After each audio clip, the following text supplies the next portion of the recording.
Hello and welcome to yet another episode of the Southern Business Network. This is East Alabama's premier show highlighting small businesses, entrepreneurs, civic and social organizations right here in our midst. I'm your host, Derrick Fowler, and I've got a very special guest with me this afternoon. We've got Mr. Derrick Hayes. We've got author. We've got speaker. We've got blogger consultant and his new thing, which he'll explain a little further, the entertainer. Puns on words here. Mr. Hayes, welcome to the Southern Business Network, sir. Thank you, man. Thank you. Very happy to have you here with us. Now, Derrick, you and I have, traveled past. So I know you quite well and know quite a bit about what you've done in the community. For those of you who don't know you and our viewership, tell us about what you do. And then, of course, we want to get down to the real nuts and bolts of this whole entertainer title that you now have. So give our viewership a little information about you. My background, I'm from Rantoul, Illinois. Okay. Rantoul's in Champaign County, where Champaign, Illinois, Urbana, Illinois, where the University of Illinois is. Okay. I grew up about 2 hours south of Chicago. We all were dreamers, We said, like they used to say, you can make it in New York. And we used to say, we can make it out of, the cornfield. Right. Literally the cornfields of Illinois. Okay. So like that wall, that'd be our fence, right outside, not too far was cornfield. Oh, okay. So everybody had dreams. That's so hip hop was what helped save me, as a youth, because it taught me to be creative, writing, and also we used to play the dozens. Yeah. Where I'm from is called Smash. That's right. So we tried to smash. Okay. So it allowed us to be creative. We didn't know we were developing communication skills. That's right. But that's where, it gave birth to me working with words. They call it the street of hard knocks. Street of hard knocks. Or the school of hard knocks. And so if you couldn't tell a story or tell a story about someone else, they put it on you. So you got creative. That's right. You learned to tell the same story in 50 different ways. So that's where it all started for me. Okay. And then from there went to Tennessee State University. Go Tigers. Yeah, the Big Blue. Yeah. And as a student, I became an entrepreneur, selling food out of my dorm room with a friend named Regal. Okay. And from there, I sell T-shirts, I sell just different items, and started a business with Andre Lee. And then one day I saw a wall on the campus, the downtown campus at Tennessee State. Okay. And I tapped Andre. He always thought my ideas were big. He always thought I was crazy. Yeah. But when he knew I was serious, he was like, man, let's try it. So I looked at a wall. Right now it's called the Wall of Excellence Scholarship and Development Fund. Okay. And it's in the process of raising close to over $1 million. That's awesome. And so what I told him was, I said, that wall right there, we're gonna help kids stay in school. Because we was in the College of Business, and as you know, when you start off as a college student, everyone doesn't finish with you. That's right. For different reasons. But I didn't want the one reason to be because of money. Okay. Now, if you flunk out, that's on you. That's right. But if you had a child and you want to stay in school, we want to at least provide a vehicle. And so that's what we did in the early 90s. Okay. And we just, put the plan in place. Everybody that could tell us no had to tell us yes. Because of the man above. Exactly. So it wasn't about us. We just said we wanted to provide this opportunity, and it worked. It worked out. So from there, we got into motivational speaking because it was a lady named Rhonda Dunn. She was the interim director at the Nashville Urban League. Okay. And me and Andre at the time, we wanted to do business with the Urban League, but they said, hey, we had these youth. They need to hear from some young entrepreneurs like yourself. So we said, man, we ain't never gave no speech like this, So we had one day to put a program together. So we took the game of Uno, which a lot of people knew about. And just like you dealt your cards. And so we said playing the game is just like business, What are you going to do with the cards that you dealt with? That's right. And so we just showed them that if I can, you can. If you can, we can. So that was the birth of motivational speaking for me. So for years, me and Andre traveled throughout the state of Tennessee, made a couple trips out of state. I never knew anything about the business, but once you show me a door, I'm gonna look inside. That's right. See what other opportunities are available.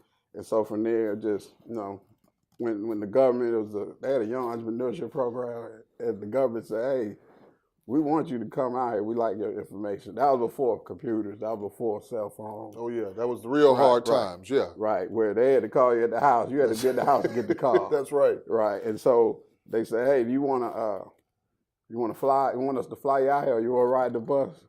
I said, "Andre, what you want to do?" So that was our first flight, in the business world. And getting that experience, I'm sure. Right, and we was around, other entrepreneurs from all over the country, and we knew that we were, if not as good or even better. That gave us a standard to let us know that we can compete. The bar was risen, and Right. and you basically met the bar, Right. and exceeded the bar. Right. And I think it's important when you look at, getting into business, setting a standard, never lowering the bar, and always exceeding the expectation. Right. So- That's what my dad, he always said, get good grades and have a high standard for your women. That's right. I mean, that was his thing. He said, whatever you do them two things. Words to live by. Right, That's words to right. live by. That's right.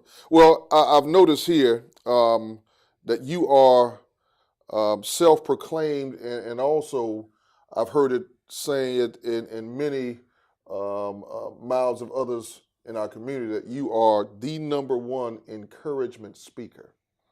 Talk to us about how you've parlayed those days of old of when you were in essence starting out on the campus of Tennessee State and just trying to find your way in Right. this motivational speaking concept, and now you are an encouragement speaker. Right. And I know that you've done many a venue in and around this area and also across the country. Right. Well, what started with Andre, so we're the dynamic duo, so every time we spoke, it was two of us. Okay. And then as we grew older, we still good friends. As we grew older, I moved to Alabama. So when I moved to Alabama, I was starting over. So it was kind of scary. Oh, I can believe it. So, but the church I went to at the time, they had a program where they went into the church and spoke to the youth every 6 months. So I was dialed back down, but every 6 months I was going to the juvenile detention center. Okay. And so I had to develop a speech for myself, and come up with something catchy, something they will remember. And so people were real receptive because at first they didn't know who I was. You had to make a name for yourself. Absolutely. So everything I did in the past didn't matter. That's right. Speaking at colleges, speaking at companies, travel all over Tennessee, going out of state, it didn't matter. You fresh. We got to see what you're going to do. We look at like this. And then when I show what I can do, they're like, okay. And so from there, I learned about Toastmasters. Okay. And Toastmasters helped me with my ahs and my ums. And now I can look at people, I can listen to people, and they can ask me, all right, how did I do? Or how did I sound? What can I improve on? I can sit down with anyone and let them know how they can improve, things they can work on, how to get better. That's right. Because your ear is trained. It's just like when a lot of people write, they don't speak out loud what they've written, so they don't catch most of the mistakes. Correct. And that's real important, because sometimes we in a rush, we got to get this piece out here, we got to get that piece out there. But if we just simply do an exercise of reading what we wrote out loud, we'll catch many more mistakes. Absolutely. And so from that point, that was when I was in Montgomery, Alabama. Okay. And then me and my kid's mother, my first marriage collapsed, And so I moved to the Atlanta, Georgia area with a friend. And I slept on the floor with my friend for over a year. I just had a blanket and a pillow. Well, while I was on the floor, I had books around me. Books that I wrote, the Bible. So I looked in the Bible, and the Bible said, "Woe is me." And so I always look up words in the dictionary as well. I don't just take one definition of one word. I always try to find uniquenesses out of situations. Okay. And so it said a woe was a trial or tribulation. So then God said, woe for here on out is a word of encouragement. And so a woe, I met my current wife, Kim, while it was MLK weekend. And right after I moved to the Atlanta area. And so woe was where we shared something positive because of the distance. Woe was you share a quote, you share a thought, you share a story, you share a prayer. A woe was something positive that we shared to say goodnight. And then I started, because when you have your money, when your money tight and you gotta be strategic. I just was reading the dictionary cover to cover, the Bible cover to cover. So I started reading words frontwards and backwards. So with Derrick names, like I mentioned, I've written a book in between. You know, when I was in Alabama, that was when I wrote a book. Cause my first book was Derrick names. So when I was in Atlanta, you know, I had my book, but I also started reading words. So Derrick names is a gift where I can break names down going this way. So whoa became my gift where I can read words going this way. So it's like a cross, one going this way. Vertically and horizontally. Right, one going this way. So I started looking at words, and these guys started sharing with me stories through these words, like inside the word inside the word life is the word if. And it said, if you don't succeed, if you don't try, who's to say you will succeed? And life does one thing to you. It takes you through something, only to make you do something. And then my mother inspired me the word look, because she was dying of cancer. And so she was like, inside of the word look is the word okay. She said, don't worry about me not having any hair. Don't worry about me not being able to walk on my heels anymore. And she said, because inside the word look is the word okay, because no matter how things look, everything is going to be all right. So from there, I was getting challenged. So I had a pretty big speaking engagement coming up, because in Atlanta, I was always networking and hustling, getting my information out. So this lady at the Goodwill, she challenged me. She said, give me a copy of your book. And I'm gonna take this to some people, and they're probably gonna bring you in to speak. I said, you know, when your money funny, you like, I'm gonna give you a book, and you gonna make something happen like that? I said, what the heck? So I gave her a book. That's right. And she made something happen. So she put me in front of, it's called the Employer Council. They had a major employer council meeting every quarter at the Goodwill on Glenwood. And this is in Atlanta? In Atlanta. And so I was a guest speaker. And so I said, I'm going to change up what I do. I'm just going to have a handout, right? It ain't going to have nothing but words that relate to what they do with the community. So just like I was sharing the word look, the word life, the word tiny, you know, inside the word tiny is the word in. You know, in order to be in something, you got to take tiny steps. So it's just like 18 word breakdowns. So I kept it simple, but that's all my handout was, and that was my speech. And I kept it simple, and a man from Georgia State University, he seen me afterwards. He said, here's my card. And he said, matter of fact, man, just send me a proposal. Right? And so that let me know right there that I was on the track to do some things, you know, big things again. And so from there, I was like, everyone wants to be a motivational speaker. Is that true? Everyone wants to be a motivational speaker? In the speaking business. I get it. In the speaking business. But you have a lot of people that want to be motivational speakers, but all of them want to put it to work. I got you. All of them want to go through. They want the fruit, but don't want to put in the labor. That's right. And so I said, I need to create my own lane. I said, even if it takes a long time, I said, I'm going to create my own lane, and then one day they got to come back to me. That's right.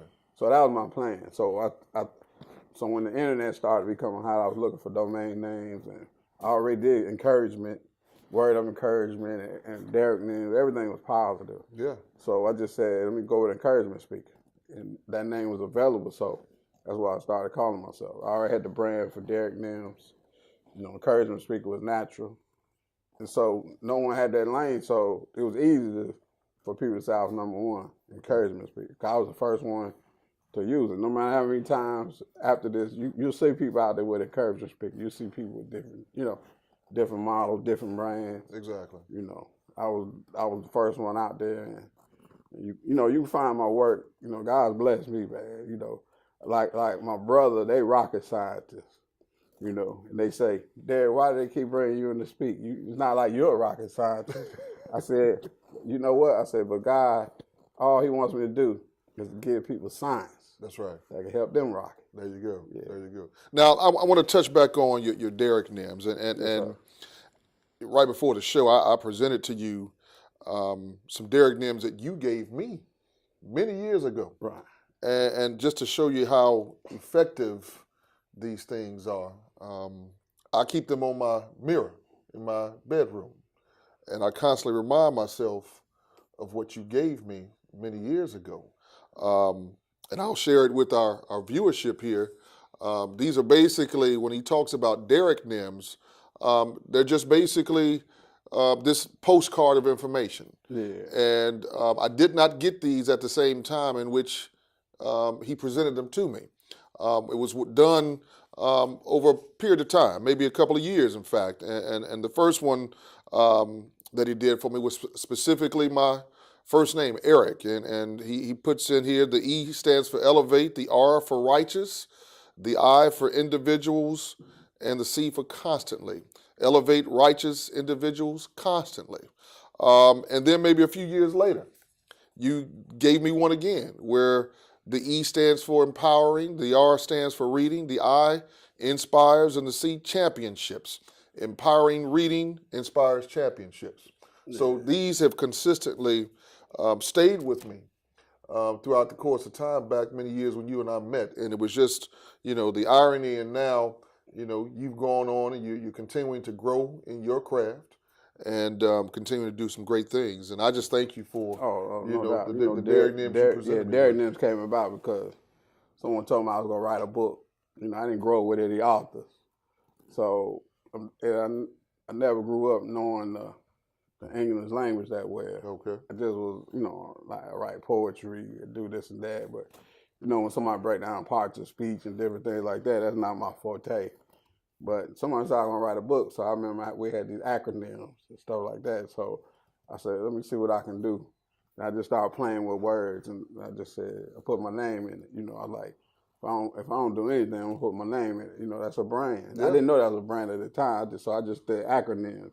My name Derrick, so I came up with Derrick Nims. Okay. I just said acronyms with a touch of Derrick with words of motivational messages.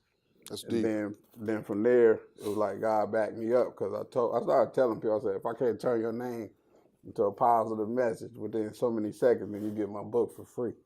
And so I never lost.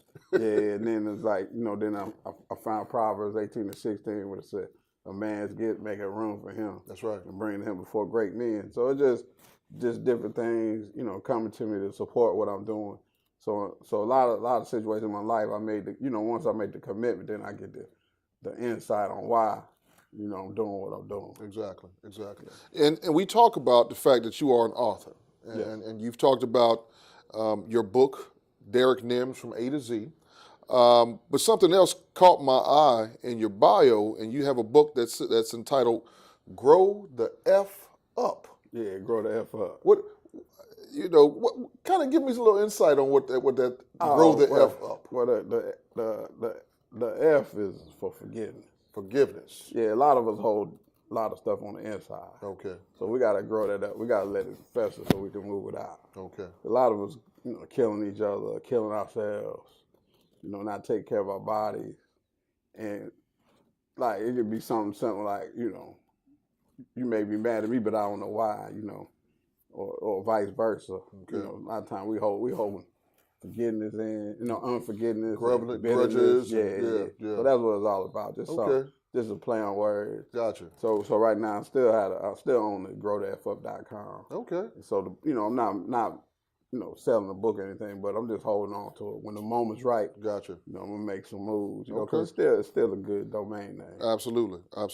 Now, you have traveled all over this country, met some pretty powerful people, and have done some pretty significant things in terms of your motivational speaking. I want to talk and touch a little bit about your most recent venture. You've got your shirt on. You've got a loosened tie. Yeah. You are an entertainer. Yeah, entertainer. So tell our viewership, what exactly is that all about? Well, like I mentioned earlier, a few years ago, a friend of mine named Derrick, he wanted to do Bow Tie Monday. And I didn't tell him what I really was thinking, I was like, man, this man crazy, man. Because at that time, I've been speaking and I really didn't want to wear no ties anymore. Okay. Because somebody had maybe some polo type shirts with my logo on it. So, I had like 7, 8 of them, so I was good. In my mind, I was good, But I didn't want to kill his dream. Okay. A lot of times we could, even if we think of something, we say the wrong thing, it could kill somebody's hope, their dream. Right. So I didn't want to kill his dream. So the power of life and death in the tongue. Yeah. Sometimes you gotta eat them thoughts, just so. That was one of the best moves I ever made. Don't say that. Even if you thinking it, don't say anything. Don't say that. So I supported him. I had like 1 or 2 bow ties. So, we just wear bow ties on buddy. Okay. But the crazy thing was, there were people that wouldn't even talk to you on a regular day. They started talking to you. Because you had a bow tie? Because I had a bow tie on. They started saying hello. And it was people that didn't look like us all the time. Mm-hmm. So sometimes the people that look at us, that normally talk to us, they look at us like, why you trying to change? Yeah. The people of other races was like, hey, what's going on? So now they look forward to, seeing a brother in a bow tie. Okay. And from there it was like it was a storm outside one day. It was a serious storm. Storm was serious, man. It was thunder, lightning, everything that was outside to keep you inside. That's right. But the next day was bow tie Monday. Yeah. I didn't want to let my friend die. Okay. So I started going on YouTube and I learned how to turn regular ties into bow tie. Okay. And my wife thought I was crazy, but I was telling her, look. So she joined in, got in, started doing the exercise with me. So she got a lot out of the exercise, just turning. We just took a bunch of ties out of the house. And what God showed me was like, we all have resources sitting around the house. We got resources in our lives. And we take for granted. We ain't doing nothing with it. That's right. So it's like, bring some of these ties off the bench. And so once I learned how to turn, regular ties into bow ties, I started looking for ways to find ties. And I started going to Goodwill. And then I just started teaching other people how to turn regular ties into bow ties.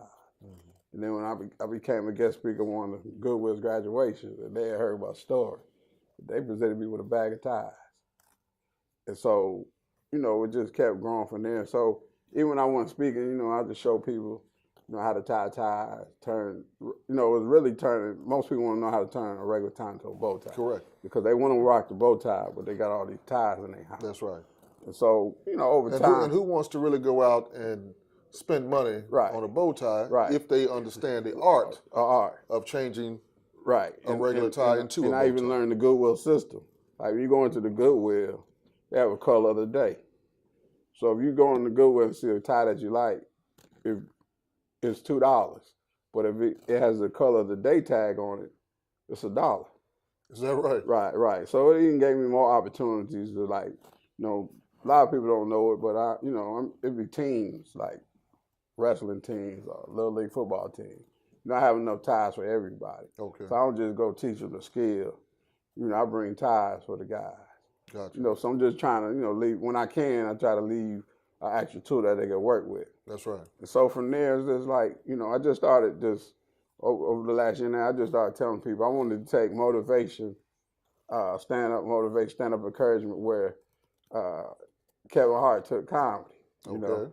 So I just was talking, and then like a little over a year ago, it was December of 2016. My wife wanted to go to New York. I didn't really want to go to New York, but I didn't want to. I spoke this time, but I didn't want to.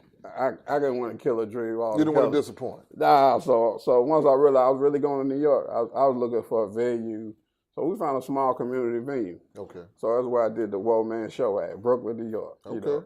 And me and my wife's sister, Pam, my sister-in-law, we teamed up together. And she does financial planning, and so we teamed up, and people came out. Okay. And so from there, I just said, as time went on, I said, I got to do something else. So the loft, that's where it started. The surge for the entertainer started in summer 2017. Because I didn't have a routine. I want to do the stand-up with the encouragement and motivation. I'm not telling jokes, I'm telling words. Mm.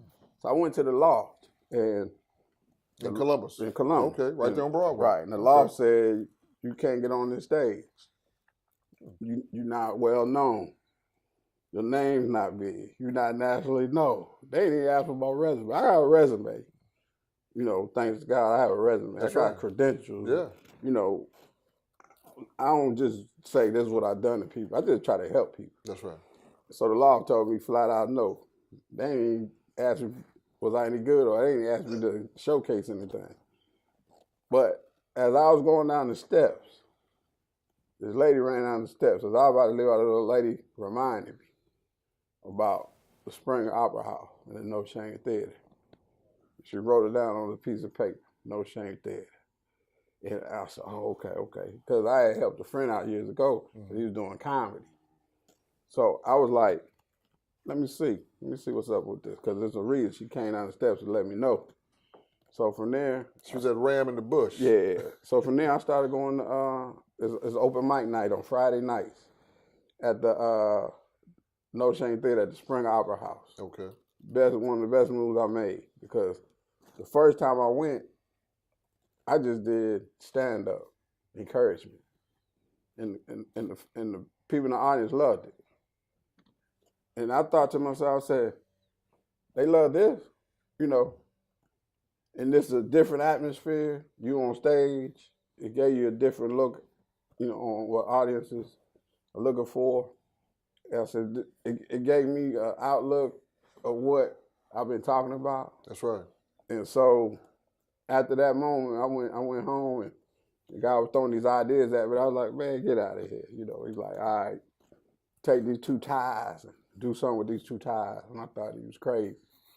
But I started working with these 2 ties, or tearing up ties. I'm trying to get the timing down. The link, when you do the knot, you know, when you bring them together, there's certain ways they have to be. That's right. To tell the story. And so once I got it down, I went and performed it. The crowd loved it. So then I came back the next time, and I was trying to do too much. But by that time, I had learned how to tie behind my back. And, you get real skilled. Right, and I was doing on stage with the, you know, I was always doing a regular tie to a bow tie. But when you're on stage, you got this timing and everything, you know. Oh, yeah. Boom, boom, you know. So you don't have all day to tell the story. You got to tell the story. Get to the point. Get to the point. So the third time I came back, I realized, you know, you got to tell one story. So that's when Hurricane Harvey had hit. Okay. And I learned to take the socks off my feet and turn them into a bow tie.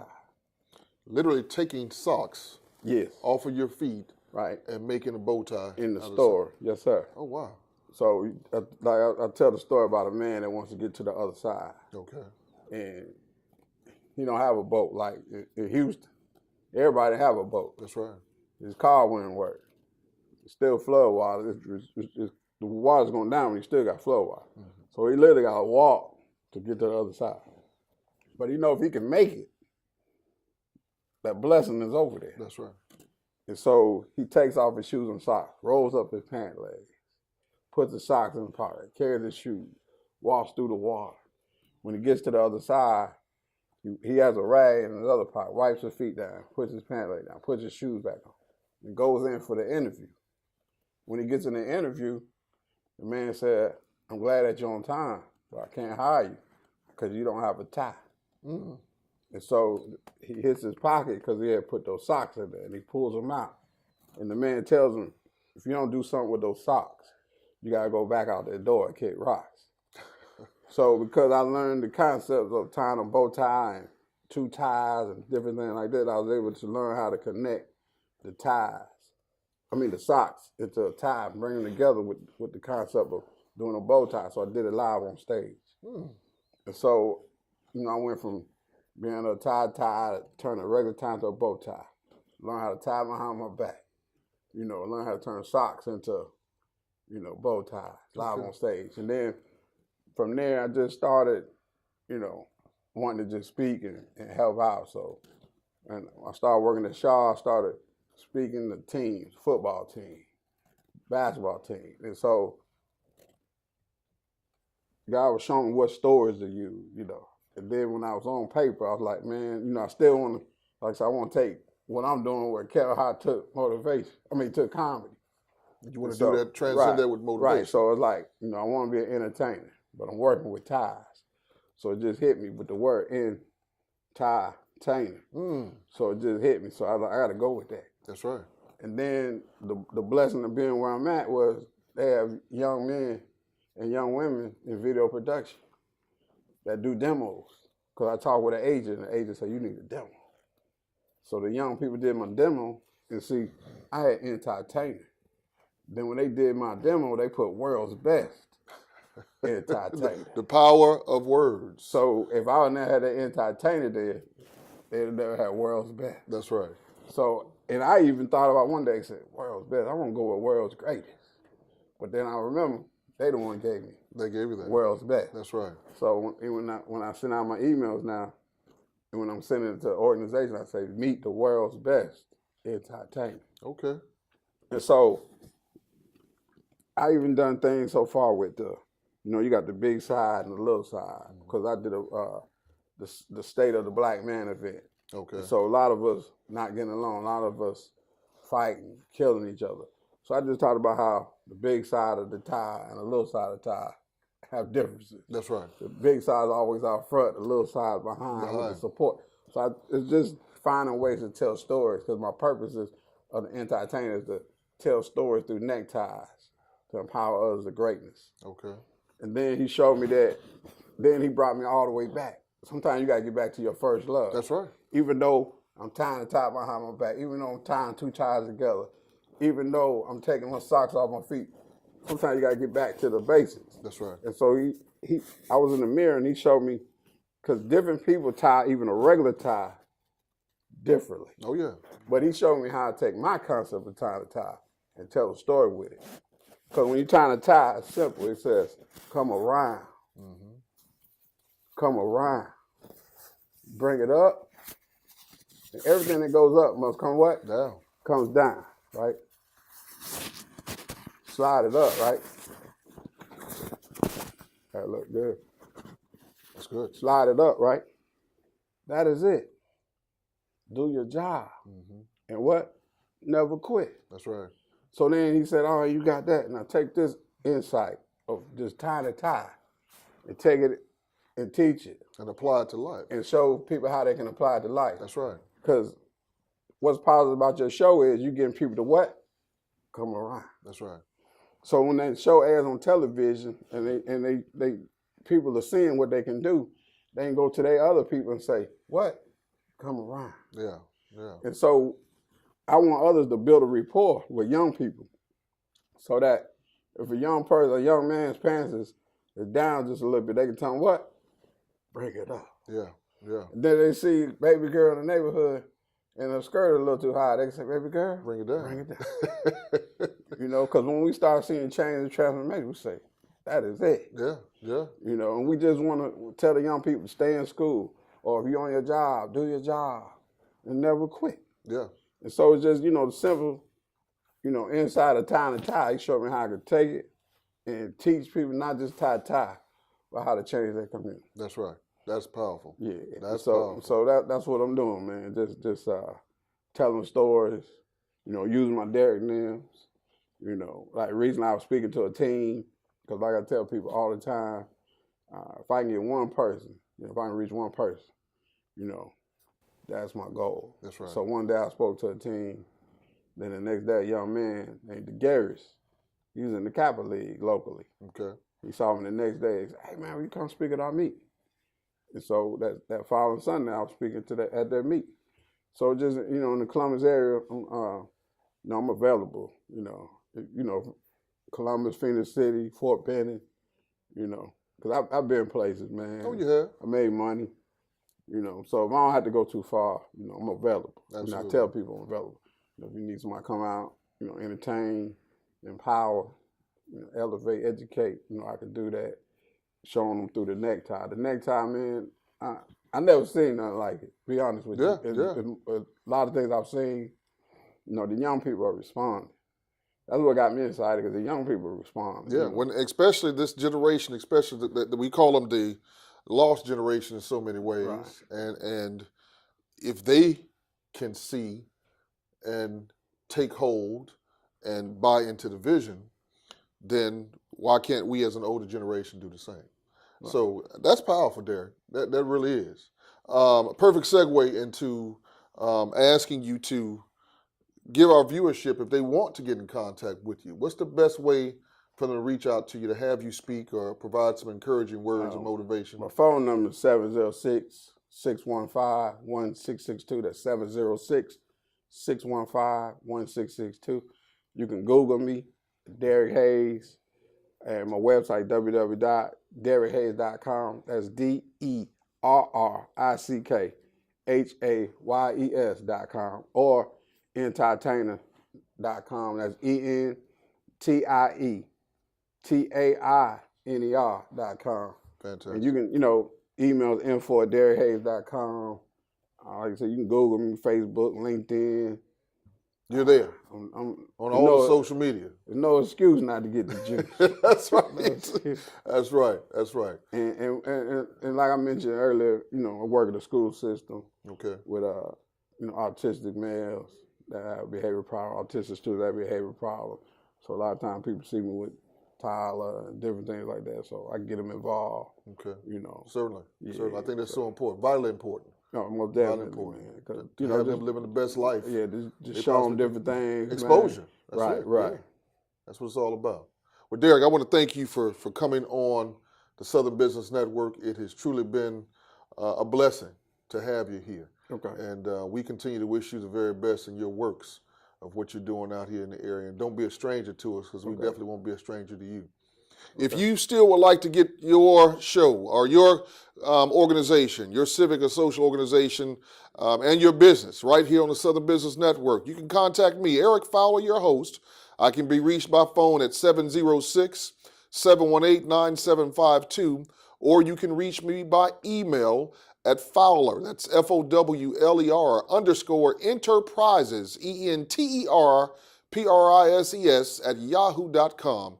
We thank you for your time this evening, and please stay tuned for another episode of the Southern Business Network, East Alabama's premier show highlighting small businesses, civic and social organizations on our side of the river. Derrick, thank you again for being here. Oh, thank you, man. Absolutely. My first television interview as the entertainer. That's right. Glad to have you here. All right. You all take care.